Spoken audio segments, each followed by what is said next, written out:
It's the tag team champions, the Smoking Guns, versus the Godwinns with Hillbilly Jim. Oh, Fucking he's right at home, Hillbilly Jim, isn't he? They bring goats to the ring. That's what I liked about it. They hold up the goats as well, Yeah. and the little goats, they lift their legs apart, and it's just two hillbillies exposing a goat's genitals to an audience. Dancing as well. On the network, originally on the pay-per-view, they came out to Hillbilly Jim's song, Don't Go Messing with the Country Boy. Right. I had no intention of. And on the network, somehow, the WWF have lost the rights to that song. A huge bidding war. Huge. Absolutely gutted. Yeah, bought by Sony. Neil Young wanted it. And here comes some favorites, all right. Don't go messing with no country boy. And Phineas is bringing a critter out with him. He sure is. Phineas has had a lot of emotional ups and downs lately. Matter of fact, quite an emotional situation for him at the last In Your House. Instead, they put on generic Deliverance banjo music. Yeah. But the Godwinns are still dancing in the ring to what was Don't Go Messing with the Country Boy. So it doesn't gel in any way, and it makes them look absolutely demented. Really sort of frightening. The hills have eyes. Sort of the beat is there, and they're like, ah! Horrific. The Smoking Guns, bad news, terrible news for you, Pete. They have been seduced by Sonny. Oh, no. This was very much an attempt by the WWF. They wanted to put Sonny with the big teams in the title picture. They didn't really care about the teams. They just wanted Sonny to have a very, very sort of big role in the shows. She comes out wearing a Wild West two-piece. And the moment she gets close to the ring, it cuts back, and you see Hillbilly Jim has got his arms around both Godwinns, and he's sort of wobbling. You know, that lumpy boy making my tummy hot. Don't know. Can you lift me up? No, don't know. Make it go away. There are a lot of Sonny signs. She is hugely popular at this time. So popular, in fact, that they try and build her a nemesis. And that nemesis is Cloudy. Sonny Cloudy. Oh, I didn't even get that, and I watched it. Beautiful woman, beautiful man. They choose the new valet of the Body Donners is Cloudy. There she is. It's 1996, baby. I saw an old forum and someone had written at the top of this thread about Cloudy, they had written, this act fooled absolutely no one. Sounds like you fooled one person. Cloudy was played by a friend of Chris Candido. He was an independent wrestler called Handsome Jimmy Shoulders, which is astonishing. This is his only pay-per-view appearance. Look at them shoulders. They had him on and he just spends his time flirting with Jim Ross. We need someone to go in cross-dress. We can't find the guy with the massive shoulders. Brilliant. Yeah. Perfect. He spent, I like the hair as well. What do women do? This. That's what women do. He was only on this pay-per-view. They didn't keep him around long. Right. There was a sense that they were sort of going, we don't quite know what this is building to. It's not like they're going to have a match. No. Sonny can't wrestle. So they didn't really know what to do with it and they just dropped it. He's one of those people who really there's almost no information out there about. I did find a few bits. Injuries and personal demons ended his career after a brief spell in ECW, which is almost completely forgotten. But in later life, he found God. He became a chaplain and motivational speaker, and he currently owns and operates a successful construction company in New Jersey. There he is, Cloudy, still going. I should imagine as a chaplain and head of a construction company, he doesn't spend a lot of time saying to everyone, you know, in the mid-90s. Have you heard of a guy called Jim Ross? Yeah. Continually blowing him kisses on television. Anyway, let's get back to the Bible. The Godwinns, Pete, you know how I feel about the Godwinns. I loathe them. I loathe and detest them. I hate all hillbilly acts. I don't like the fact that they are wearing yellow and red tops, like they think they're the fucking Wiggles or something. Stick to a lane, keep your dungarees on. This is the thing I saw about them. You know, I sort of go, I don't think they're good. I noticed this, right? Henry Godwinn is wearing silver electrical duct tape instead of zinc oxide tape, which costs $1.99 for a 30-metre roll. He probably thinks he's like going to business. I'm going to be spaceman. He has got those on because he couldn't be bothered to prepare for a pay-per-view. Lazy hillbilly. I am delighted that they end up getting hit in the head with the belts and the guns retain. I could not be happier. I would like their bodies to be dragged to the abattoir. Well, as promised, I have the exclusive interview with potentially, maybe, probably, the next World Wrestling Federation Tag Team Champions. Careful, Peanut. How about a peanut, little fella? Well, Hillbilly Jim, you guys are in the tournament. Yes. Some people are considering you possibly the favorite. Let me tell you one thing, Doc. I've got to tell you, son, I think we're front runners. You mean to tell you what? Because I think I have got 2 big mules and I'm fixing to strap them up, head them towards that World Wrestling Federation Tag Team Championship. I can't wait. This tournament is just made for us, folks. Here. Look at them little critters there, Doc. Show it to Doc. Let Doc look at that. Don't let him look good. Let you get close to it, Doc. Don't be Oh, yeah. I'll tell you right now. Hey, Let's move on to match number 5, which is Undertaker versus Mankind. Yeah. Pete, how did you find this match? I thought it was just weird that that kind of like coupling would become so important. Watching Foley smash Taker into the steel steps was so violent. Yeah. And it kind of like made me think, I'll see where they get on. Undertaker spent a lot of time working with big monsters. He can't do much with them. And they finally say to him, do you want this soft bag that you can just really mistreat and get all of your anger out? And he goes, bring him to me. And in he comes. Does he squeal like a pig? Yes, he does. Even when it's going well, will he start pulling out his hair and alienating the audience? Yes. Yes, he will. Bring him on. I am going to make him eat his own jaw. I mean, Undertaker, this is a decent match, especially for Undertaker at the time. And Foley and The Undertaker did bring out the best in each other. Undertaker seemed to legitimately want to hurt Foley at all times, and Foley was able to take the horrible battering and then come back and make it thrilling. They talk very quickly about the Mandible Claw, which is Foley's finishing move. And the idea behind it is you stick your 2 fingers under the soft part underneath the opponent's tongue, and that gets all the nerve endings. What is really odd is that Vince McMahon, you forget that because when he's on air, he can sometimes sound like he's not that into wrestling. And he just suddenly sort of goes, oh yeah, favourite move of Dr. Sam Shepard. And it just carries on. Sam Shepard is a fascinating story. Just really quick diversion here.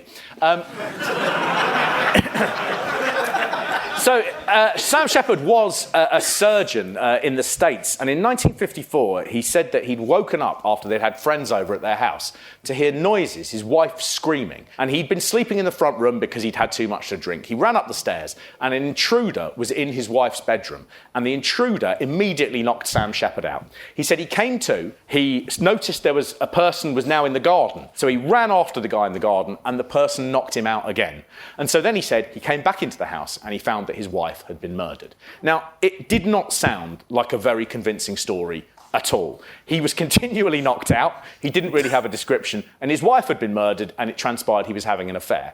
None of this looked very good. When he went to trial, surprisingly, he was found guilty and jailed for life, right? But 10 years later, in 1964, he was given a retrial. They said the original trial had been very flawed and there'd been huge publicity around it. And one of the papers had actually reported before the trial began, the judge had said, this isn't going to last long, he is guilty as hell. So they found out the judge had actually been biased against him from the start.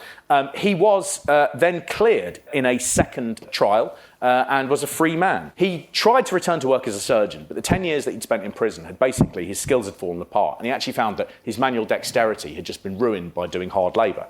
And that skill ruined, he didn't know what to do.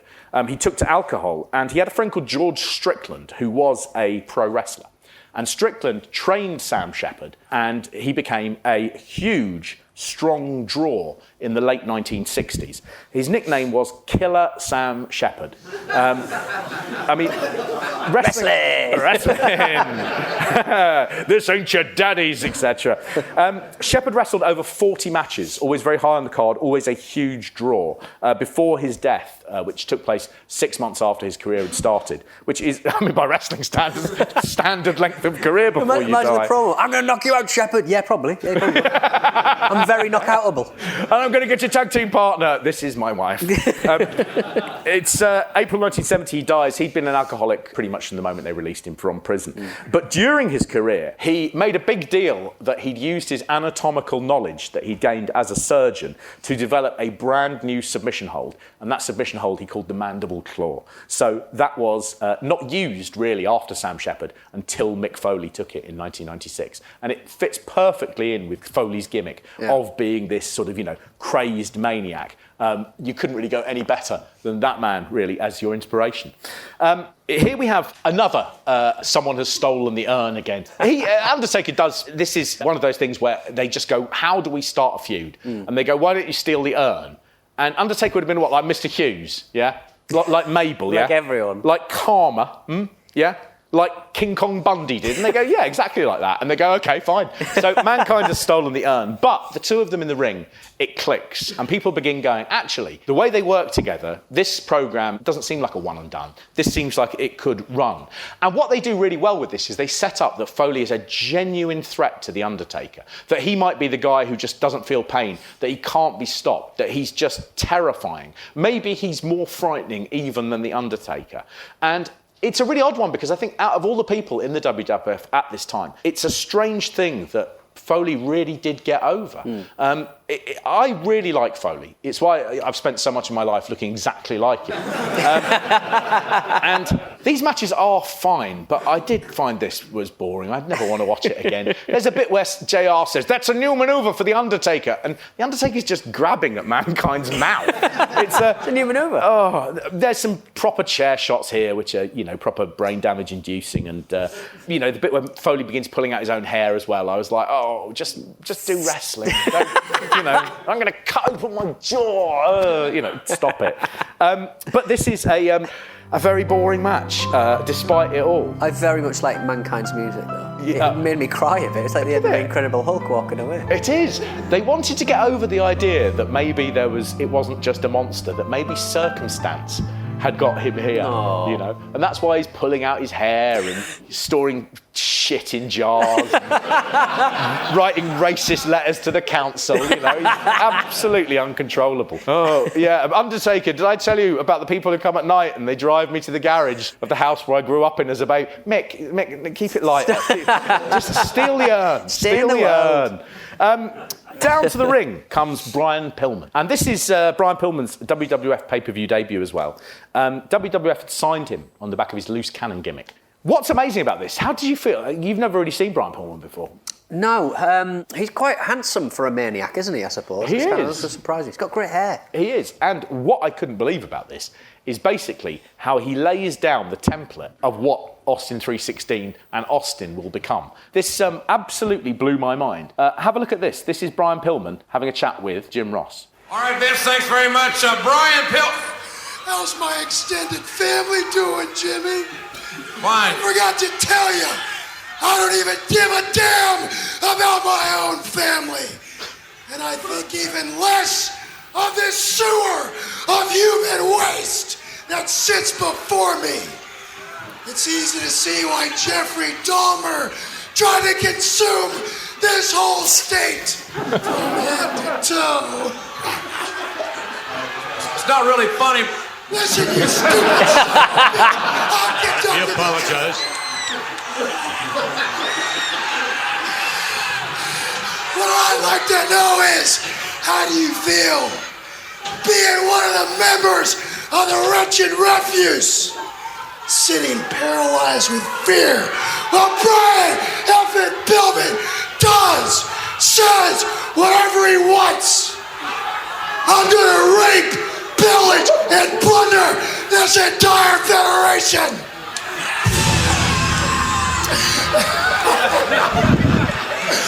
Sean Walsh there. Okay, so you're facing Tatanka. It's an amazing number of firsts in there. Effing, it's the first time we ever hear that in the WWF.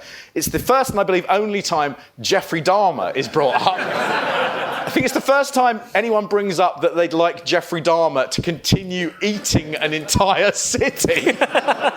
Just astonishing. But worth bearing in mind, Pillman and Austin very, very close. And the two of them hung around a lot. Right. And that Pillman was doing this gimmick, and Austin would have been there, hanging out with him, seeing what he did. There was always this sense that had Pillman's career gone well, he was basically on the verge of that feud with Austin. And it could have been absolutely electric. It could have been an all-time great. And it never happened, unfortunately. One of those wrestling what-ifs. Let's move on to our next match, which is the Intercontinental Champion Goldust versus Ahmed Johnson. They start this feud with a bit where Goldust gives Ahmed Johnson CPR. It has sort of undertones of homophobia, of sort of consent, of racial taboos. Gay panic, of Oscars that come to life and a pervert. It's all there. And what he gets here is he gets his reward. They say to him, yes, we're going to have Goldust do CPR on you 1 week. But then you'll get to King of the Ring and you can really, really, really go to town on him. There's a sense for me here that this isn't so much like a wrestling match they have, but some kind of sort of dark and horrible folk ritual, right? Where it's a display and warning to any gold men who cross a line that should not be crossed without consent. Yeah. And what we get is like a medieval morality play. He saved his life. I will say one thing. In the course of this match and this week, Ahmed loses consciousness very easily. And I began to think, methinks he loses consciousness perhaps on purpose. My favourite bit in this is Goldust wrestling in a coat. And there is not enough wrestling done in coats. Yeah, spectacular. Have a watch of this. He's angry. He cannot allow himself to get disqualified or counted out. He's got to resemble some sort of focus here. Oh, and a clothesline! Unbelievable! 360 from a 6'6", 260-pound Intercontinental Champion. He was turned inside out by Ahmed Johnson. And Goldust better get his robe off. He better get his mind right. No, keep it on. Ahmed Johnson, you'll be unsurprised to hear, years later, did talk about how he legitimately beat the shit out of Goldust in that match. Watching his matches has been one of the best things we've done in 1996. Yeah. All of them are funny. He is absolutely like a train that has somehow got trunks on and is like put in a match. All the good bits, though, in this aren't wrestling. It's Goldust caressing his arm and kissing his bicep and things like that. And Dustin Rhodes' performance as Goldust is the other best thing that I've seen him doing all these matches in 1996. I really, really enjoyed it. Goldust gets that sleeper on right near the end, and he has to do CPR again. And, you know, I mean, Ahmed Johnson protests a lot about this. He said he'd do the hand, and they're in that situation again. It happens again. How many times is Ahmed going to get fooled? Of course I'm going to do it on my hand. Oh, looks like we're married.